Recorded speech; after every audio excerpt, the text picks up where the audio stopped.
And, well, I'm glad you're here. I'm very glad you're here. My name is Terry Brown. I'm Vice President with the Wisconsin Association of Railroad Passengers, and WisARP is sponsoring this meeting. And judging by how many of you people are here, we need to, after this is over, we need to take a moment and take a breath and come back again,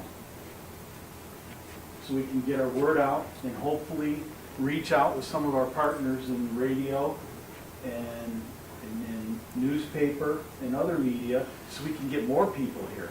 Because I know there's more of you riding the Empire Builder, getting on and off in Toma than this. I created a little slideshow. It runs over years a little bit. But I wanted to, some of the feedback I've heard from different people in the community is I've visited Toma a couple times over the last 8 months. And some of the comments I've heard from people, I'll say they were kind of misconceptions. So I kind of want to address those first. Everybody knows about the Empire Builder. That's the train that visits Toma now. Twice a day, right? One time each direction. Amtrak is responsible for the cost of that train, correct? Yes, that's some of our federal operating money. That other slideshow that was going on, an acronym that you're going to hear a lot of us use is the TCMC train. Twin Cities, Milwaukee, Chicago. All right, you're going to hear that acronym quite a bit. Now, when the train hits the rail, it may be called something else. Okay, it may be called, I don't know, I'm just guessing here, it may be called the Midwestern, I don't know. But for right now, when you hear people talk about it, they're going to call it the TCMC train. That train is about, according to Amtrak's Empire Builder timetable, is about 410 miles. It's below the 750-mile threshold is what Amtrak has set for. Below 750, it has to be a state-supported train. Longer than 750, Amtrak takes the cost. Okay? So the states are liable for this one, wherever it goes. Right. And in this case, Wisconsin will have a decent share supporting the train, as will Minnesota. Illinois will have a little smaller amount. When that train hits the rail, the schedule that the Empire Builder uses now won't change. It'll be the same schedule you know. The second train, the creators of the train, the people that are researching it, have said that they want like a 4 to 5 hour difference in the train, in the second train, the TCMC train. So the westbound train that is going to the Twin Cities will approximately be 4 to 5 hours. He's got some more detailed information on a proposed schedule. And there again, that may change. By the time the train hits the rail, that may change a little bit. The eastbound train going to Chicago, I think for those of you in Toma, the eastbound train would be huge. It would be 4 to 5 hours later than the Empire Builder is scheduled, which means you could board the train in the afternoon. Now some of you, Mr. Fisher, well, the Empire Builder pretty much comes in the afternoon anyways. I realize that. And that's one of the problems with the eastbound Empire Builder is it is so erratic in its performance. It's hard to gauge when you need to be ready for the train. Am I correct? How many of you have ridden the Empire Builder, by the way? Wow, look at that. Look at that, guys. Look at that, guys. Okay? And gals. Thank you, sorry. by the way. Thanks for riding. Like I said, that's a proposed schedule. Okay, it's not etched in stone yet. All right, so you've all ridden the Empire Builder. You know what the consist looks like. Features the superliner cars, the bi-level, so you get to ride up real high. So you're used to seeing those bi-levels. Those superliner cars are over 20 years old. And some of them have unfortunately met, well, whatever. So they're getting to the age where Amtrak's, maybe they're going to refurbish them, maybe they won't. But, you know, so you may continue to see superliner cars, but you may not see them on the TCMC train. Okay? What cars will we get? Well, I put that word down. Okay? It's 2019. If the train were to hit the rails today, I can kind of give you an idea of what the train might look like. For some of the talk I've heard is it may look closer to what the Hiawatha train, how many of you have ridden the Hiawatha train, which goes between Chicago and Milwaukee? The train may look like that.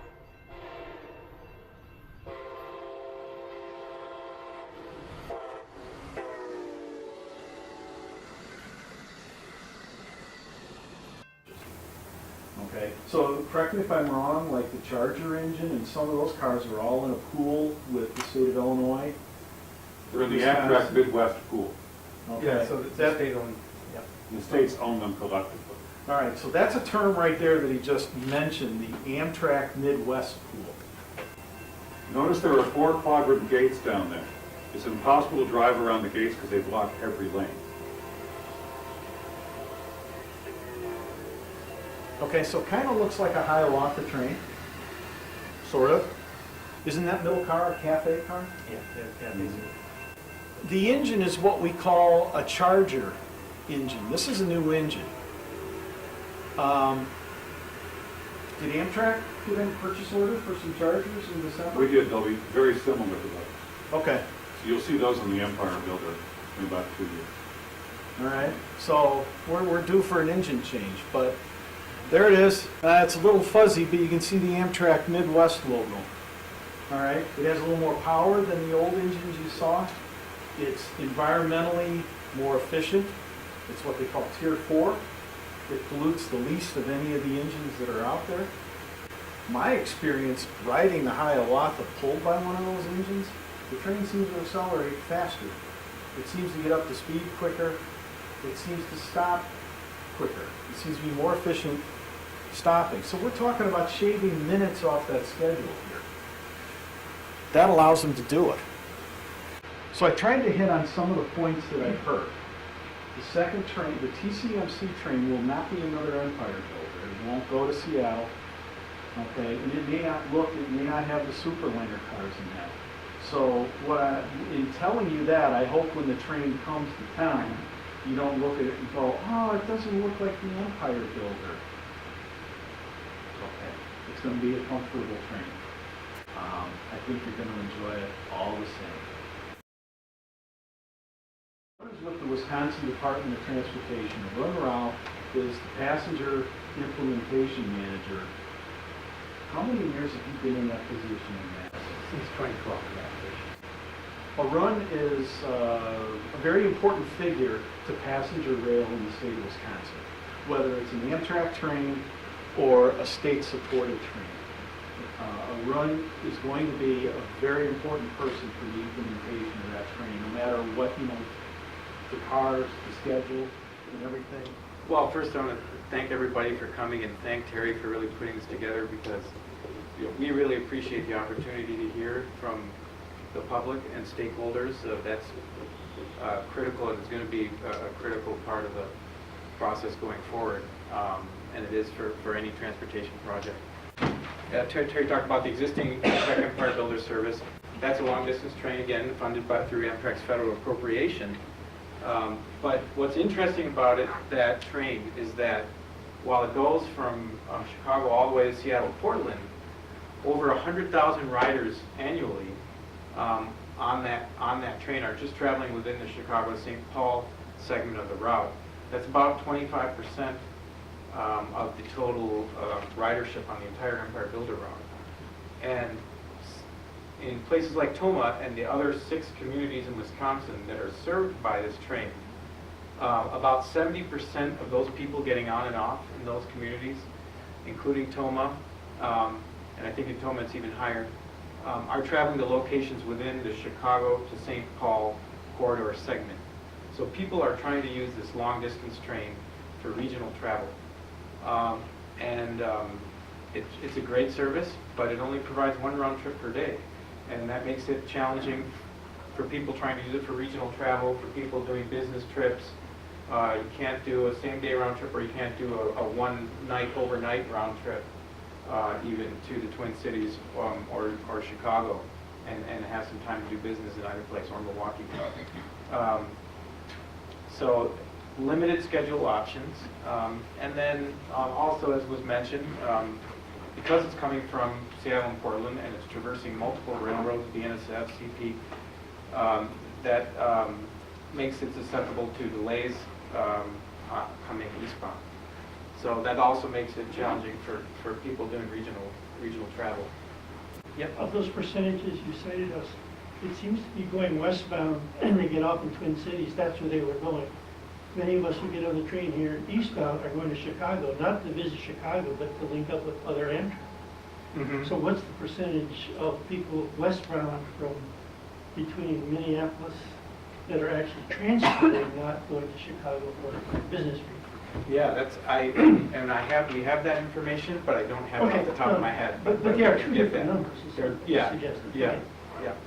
yeah. This second Empire Builder frequency that has been proposed and has been studied by Minnesota DOT, Wisconsin DOT, and Ramsey County and La Crosse County is looking at addressing some of those issues, expanding passenger rail options to facilitate regional travel while optimizing cost efficiency, seeing if it can be done in the most cost-effective way possible. The plan right now calls for serving all existing stations with the addition of the Milwaukee Airport station. That's a very popular, busy station on the Hiawatha route, and it would at least provide the opportunity for some intermodal connections there. It would operate at a maximum speed of 79 miles an hour, similar to the Empire Builder. We're not talking about high-speed rail. And as Terry was absolutely right, it's a daytime schedule that is designed to complement the Empire Builder schedule, so that you'll have essentially two round-trip daily options to Chicago and Milwaukee and St. Paul and points in between. The schedule right now, again, as Terry said, can change, but in plans right now, we've been looking at about a 2:30 p.m. Departure from Tacoma going west, arriving in St. Paul in the evening, and then a 3 p.m. departure from Tacoma, arriving in Chicago at about 7:15. So the objective of doing this transportation project like this is to provide that schedule flexibility, to enable more trips, to enable an overnight round trip, expand schedule options, and then also provide reliability for those regional trips. Coming from St. Paul, it's going to be mostly on CP. CP does an excellent job dispatching. I think you'd agree. They're the one that gets the A on our report card. Yeah. So we'd be looking at much higher reliability and performance for that. It would also address the latent demand that we see for regional rail service on the corridor based on analysis of that current ridership that I was just referring to. People are trying to use it for regional travel and are looking for more options. And a lot of times people get turned away because, the train is full of people going longer distances, or there's only one scheduled option. Expand transportation options in the corridor. I know La Crosse, for example, has one round-trip intercity bus service heading west to St. Paul and east as well to Milwaukee. Limited air options in La Crosse. There is air service, but very limited. And so, are we meeting the needs of the public, of the business community, and others with those options, or do we need to look at something else? Strengthening multimodal connections in communities. When you add another frequency, obviously it will enable connections to more trains in Chicago. It will enable connections with scheduled intercity bus services that aren't possible right now with the round trip. And it provides the communities, Wisconsin communities, an alternative to congestions, tolls, parking when you're trying to access Milwaukee, Chicago, and the Twin Cities. And then finally, it supports businesses to tourism, economic development, and jobs. I know in Columbus, I was there for a meeting and spoke to, when we went to lunch at a restaurant downtown, and was speaking to the owner, and they indicated they get, I think around 10 people, up to 10 people per day, just 5 to 10 people per day from the Amtrak station. They're generating business. When you're operating on thin margins, I mean, obviously that can make a big difference to those local businesses. And then also the ability to retain jobs, retain companies in the communities, attract jobs is another factor, of course, in improving transportation options. So what is needed for this to come to fruition? Well, we need some railroad infrastructure improvements on the CP rail to support the additional service while maintaining freight performance. CP is a single track rail corridor, and we will be adding essentially 2 80-mile-an-hour trains along that corridor, so that will, in order to maintain strong on-time performance of both freight and passenger, we would need to do some infrastructure work to add that, to add those trains, and it's significant. It includes new sidings, track work, signaling improvements, and crossovers. And so to do those, you'd need federal grant funding and state funding for those required railroad improvements. And then you would need additional funding from the states for the operating support for that train, because unlike the long-distance current Empire Builder, that would be a regional train. It's under 750 miles in length, which means states have to support it, so similar to how we support the Hiawatha service between Milwaukee and Chicago. State of Wisconsin, state of Minnesota is not going to pay the total bill for what track improvements need to be done. There is going to be federal money that's going to come forward to help us do it. The states have to, there's a level, prescribed level of a match that the states have to do. The last item is also true. Whatever, we're going to have, it's assumed right now that Amtrak is going to operate the train. So whatever it costs to operate the train minus the revenue from tickets, that's what the states are going to have to come up with to Amtrak to support the train. Okay, that's the way the Hiawatha is. Like in Illinois, that Lincoln service train that you saw earlier, that's the formula for that train. Illinois pays the difference between what it costs to run the train minus the ticket revenue. The good news is I think we've made really good progress through the planning process to date. Amtrak has completed a feasibility study, so we have a forecast for ridership, revenues and costs. We have operations analysis. Can this work in an efficient way? And capacity modeling done on the railroad, which identified the infrastructure needed. And we've done the concept engineering on that infrastructure and capital cost estimates of that infrastructure, which means we're now ready to clear that environmentally, that infrastructure. And we've gotten a start on those environmental requirements too, with the purpose of need alternatives analysis and some initial outreach.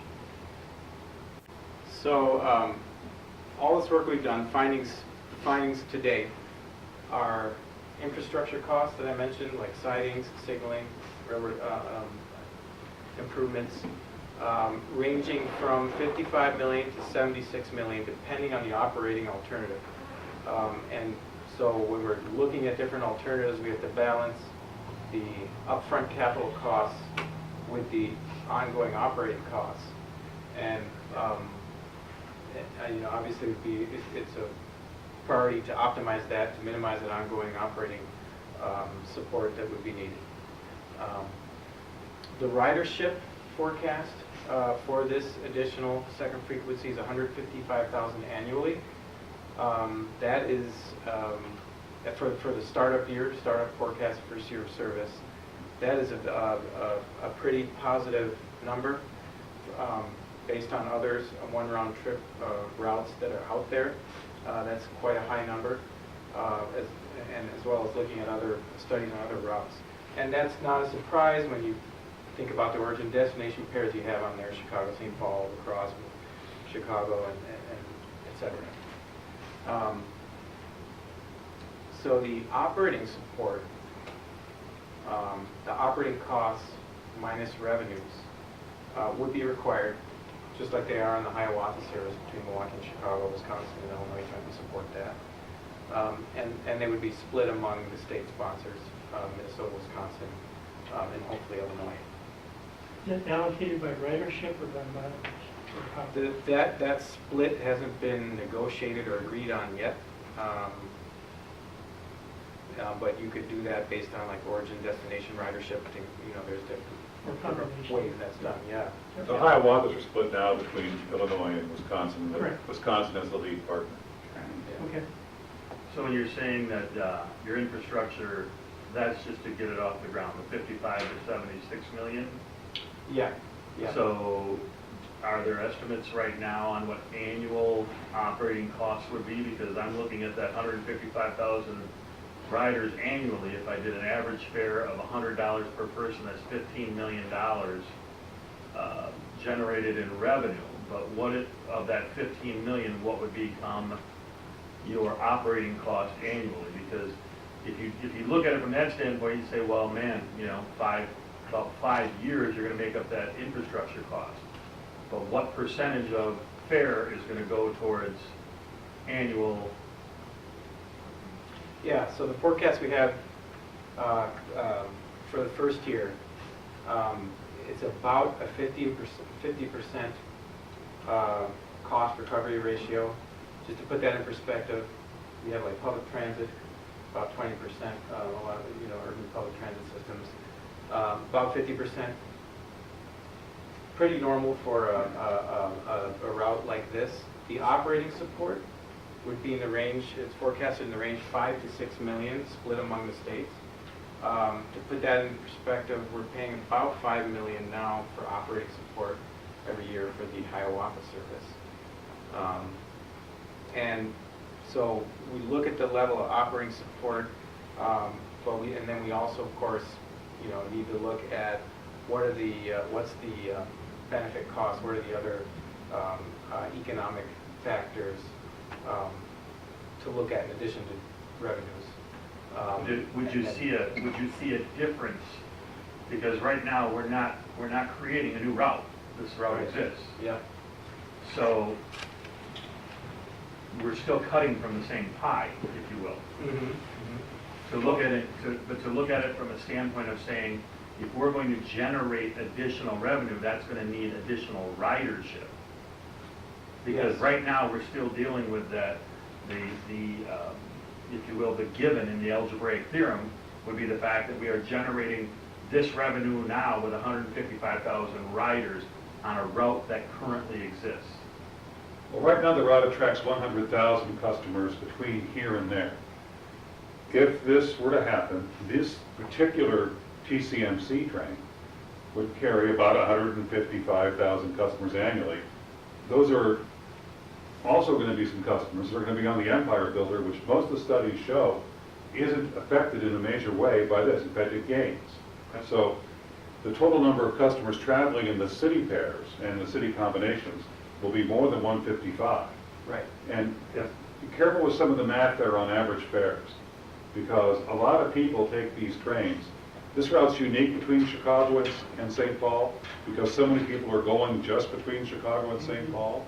But there are going to be lots of people who are going to ride this from the La Crosses of the world to the Milwaukee airports of the world, especially to avoid some of the high airfares in La Crosse, or even people in Madison shut down the airport 2 days ago, night before last.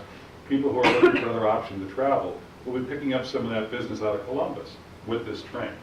So I don't know if 100's a fair number to use for fares. I mean, otherwise we're losing, when we're using 155,000 annually, that's based on conjecture.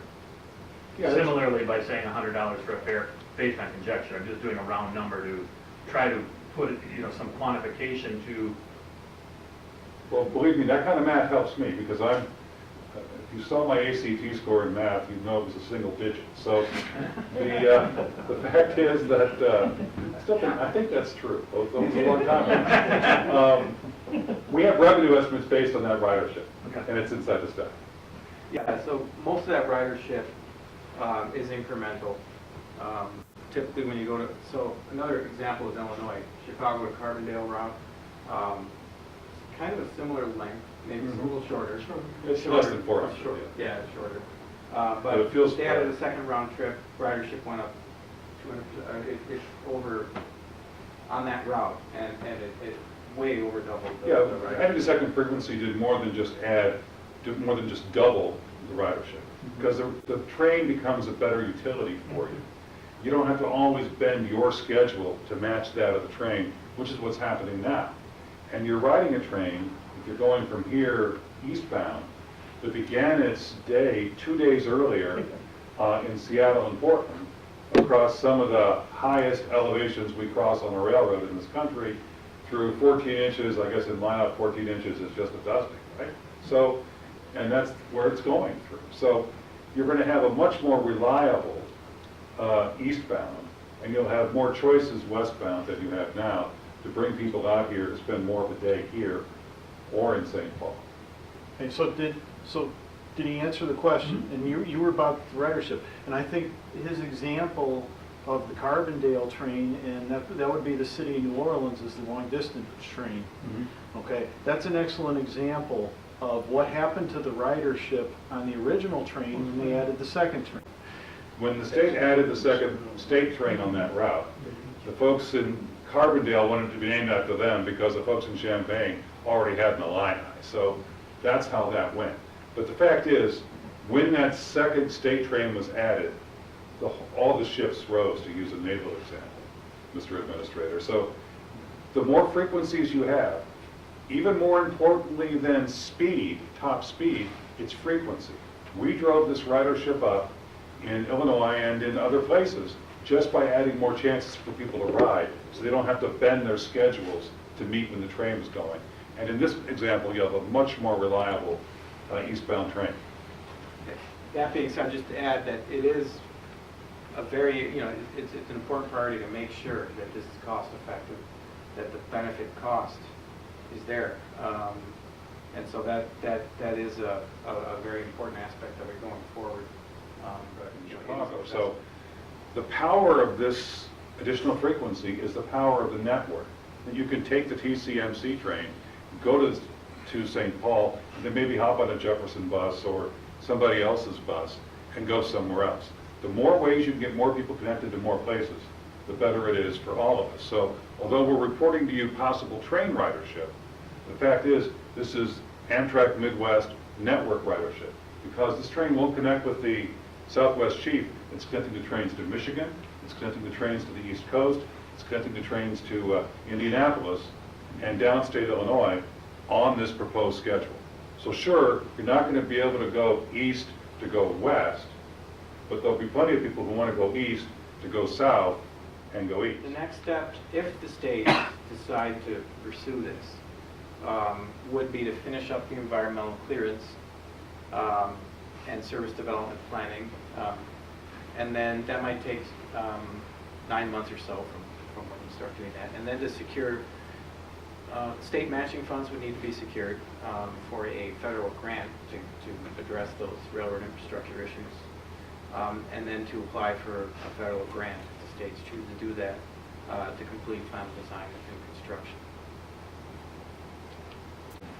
One detail I missed on my presentation is that the second, this additional train would be about 30 minutes shorter travel time than the current Empire Builder. That's just the nature of Shorter, faster train. Regional train versus long distance train, the long stops and things like that. Want me just to pick up the ball? Okay. It's been taken this far by the state DOTs in Wisconsin and in Minnesota. We're at a special time here in Wisconsin, just as I told the people in Illinois 2 nights ago when we had a meeting about more service down there. You have a new governor. You have federal partnerships that weren't available for even 3 or 4 years ago for the kinds of federal funds it would take to make this railroad reliable for both a second and more passenger trains and freight. And you have a state budget window that we are standing right in now. We're a few days away from the governor of Wisconsin introducing his first budget. That'll go to the legislature, and as you know, if you follow this, it's very rare for the governor's budget to be passed at the other end of that pipe, the way it began from the governor. And there's good things about that, and there's not good things about that. But the first objective would be to make sure that the work that Arun and the folks at WisDOT and MnDOT have been doing is heard by your state legislators and by your governor. So if it could be in the governor's budget, that's a wonderful head start starting place. If somehow, because we have a very tight schedule here, and we're probably, what, days away from the governor announcing the first state budget here, right? Yeah, a couple weeks. It's Valentine's Day is tomorrow, certainly by March-ish, we'll have a state budget coming from the governor. Then the legislature has until the end of the middle of the summer to act. So we have maybe a 5 or 6 month window here to go to the governor and to go to the legislature and say, this is important to Wisconsin. We're having the very same conversations on the Minnesota side. We're building apparently a statewide coalition in Minnesota for new service to Duluth and Superior, plus this service. They have a new governor in Minnesota too, and a new state transportation secretary in Minnesota, just like Wisconsin. So if we don't hit this window between now and when the legislature returns home from Madison this summer, we are going to be all standing here on a cold winter day in February saying it'll be another year. Now, we can do that, or we can stand here and say a year from now, okay, we have this work done, okay, we know what it's going to cost, okay, we know what federal grant programs are needed, and okay, we have some agreements in place to make it happen, and a clearer picture. Right now is when that window is open. Later this summer, that window will close for upwards of another 6 or 8 months. So if action isn't taken now, if you want this, in our democracy, if you want this, tell the folks you send to Madison, tell the folks you send to Washington too, to make sure the programs we need to pay for some of this are in place. And we could be here having another celebration and a great conversation about it's coming now, it's coming now. The last 4, 6, 8 years, it's been worked on. We have a chance, now that the ball is in play, to maybe get it over the net and make something happen here. Because now is when the window is open. Thank you. Thank you. See, that's why he's here. I couldn't have said that, I wouldn't have said it that well. So what I handed out, you residents of Toma, okay, look at the backside, and there they are, in black and blue. All right, you need to plug in your district, or maybe write to all of them, even if they're not in your district, and let them know how you feel about the train. Let them know where we are now, okay? And like I said on the front, give them a little personal story. Every one of you said you rode the train. Tell them what's good about the train. Tell them what's not good about the train, and what you heard tonight, maybe what would happen by adding the TCMC train would make that thing that's not all right, might make it all right again. Does that make sense? Did I have a good choice of words there? Okay. Almost 10,000 people boarded or deboarded, detrained the Empire Builder in Toma. If I look at the numbers that Mr. Rao presented earlier, they're saying that that number could maybe double. Boy, what would that do for your town? What would that do for your town, Mayor? Okay? What would that do for your town, Mr. City Administrator? It'd be fantastic. Okay? What would that do for you? By the way, Ms. Vandermeer is here. She's one of the names on the back of the sheet. She took time to come out. Where was I last night? I think I was home last night. The night before last, I was at Galena and Dubuque, Iowa. They lost their state-sponsored train in 1981, okay? State of Illinois sponsored a train that ran from Chicago to Rockford, which is one of the top 5 sized cities in Illinois, and on to Freeport, Illinois, then Galena and Dubuque. That was lost in the state budget cut in '81, and since then they've wanted their train back. It gets pretty expensive to add a train where there hasn't been one since 1981. It's easier to add a train where there already is one, where there already are existing stations, an existing base of support of 100,000 people riding it in this corridor. It's a much easier lift for Wisconsin to do this than what Illinois would face on the 2 routes that have been hanging a fire since 2006, one to the Quad Cities, Rock Island and Moline, and the other 2, Rockford, Freeport, Dubuque. So the cost of getting into this and doing a second train is much lower for you. We have a much higher lift. Here you have a state that's been working with Illinois, carrying a record number of customers between Chicago and Milwaukee, and this is an expansion of that program to this part of the state. Other states, Wisconsin, Illinois, Missouri, this is a basic state service in those other states. I mean, the program in Illinois is upwards of more than $40 million a year, and we're talking less than 5 here, theoretically. The program in Michigan, which has 3 routes running to different parts of that state, is a $30 million program. That governor in that state, who was at that point a Republican, took some of the money that Wisconsin gave up and used it to fix his railroad in Michigan because he saw the economic value of having fast, frequent service across mid-Michigan. It's a new day. Ever since that day in November, in this state and lots of other states, including the one where I live in Illinois, it's a new day. And it's a new opportunity, and the window is open now to not lose another year, which is what we'll lose if a run of the folks at WisDOT don't get support from the people they work for, the elected officials there, who, by the way, work. And I'll go one step further. My kids are in their 30s. Both of my sons, as 16 and 17-year-old boys, did what 16 and 17-year-old boys did, which was crash their cars in the first 2 years of ownership. Nobody was hurt. Kids who are now in any sort of urban environment, who are 16, 17, 18 years old, are already choosing not to drive. The number of people in that age group who are getting driver's licenses as a percentage of that age group is smaller now than it was when my kids were that age and when I was in that age. So people are already voting by what they choose to do, by not getting driver's licenses, by using ride share, by doing other things, not to use the roads. I think that we need good roads, but I also think we need good alternatives to driving to. Well, And I could- you need good roads if you're gonna do your bus intermodal. Well, Yes. Yeah, I was going to, so some of the federal funding, it comes from different sources than the typical road funding, but the operating support would come from the state budget. But of course, we view it like, with what we're doing to Hiawatha and what we'd be doing with this as part of the overall transportation system. Without really good roads and better roads, and roads being a priority, these services would fail because private auto is the #1 way to access the stations. We've done, mobile access studies.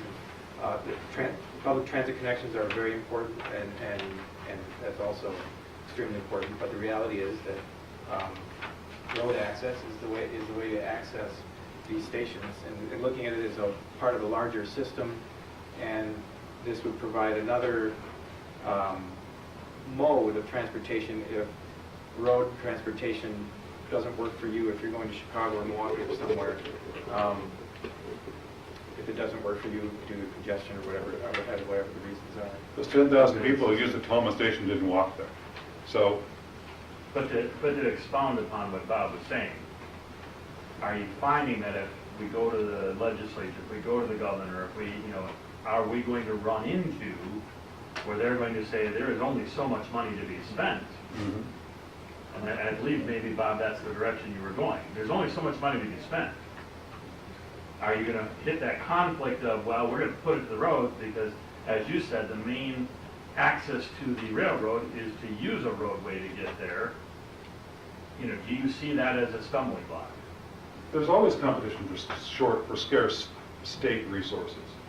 And it depends on what you think the priorities should be, what you tell the people you send to Madison, what their priorities should be, and how much there is on the table. I mean, it's in some states, they use different funding mechanisms. In Illinois, it comes directly from the road fund.